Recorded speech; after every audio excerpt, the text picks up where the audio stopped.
What was the pattern of behavior when he would stop a woman, a potential victim? He would check their background first, and if it was convictions, drug use, prostitution, then he would target them. He would say, well, I need to search you. I need to make sure you don't have, and it would kind of start from there. As Holtzclaw begins preparing a defense, his family hires private investigator Brian Bates. I can confidently say Daniel did not do the things that he was charged with. Bates is well known in Oklahoma City as a video vigilante for posting videos of prostitutes and their customers caught in the act. Hey, Debbie. What are you doing? Running off prostitution going on. He says because nearly all Holtzclaw's alleged victims have a history of drug abuse, prostitution, or outstanding warrants, they're not to be believed. We're dealing with a lot of people that their entire life is spent committing crimes. It's just a simple fact. Lying is second nature to committing these crimes. So I know that you have a criminal record. Yeah, but I don't really want to talk about that. You don't want to talk about it? They are the perfect victim. Nobody's going to believe them. If you believe them, who cares? They're prostitutes. A prostitute can't be raped. Yes, they can.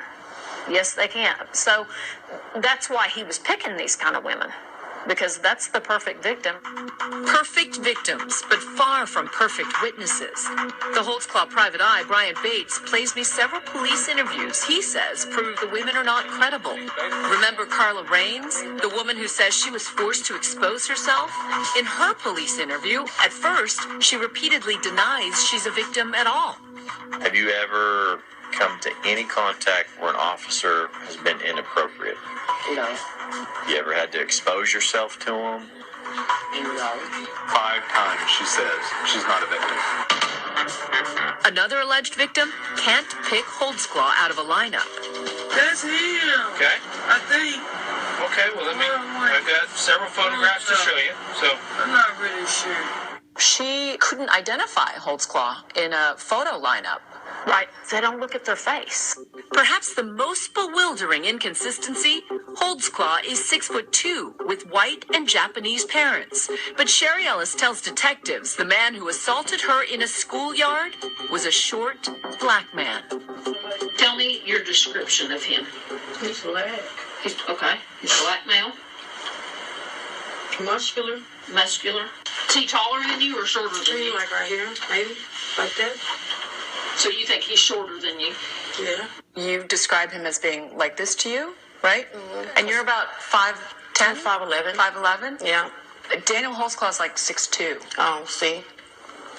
I still didn't know that. I mean, that's kind of a big difference, right? Yeah. Well, I really didn't pay any attention. I really didn't. I just knew it was being done to me. Does this trouble you at all that the descriptions are so far off?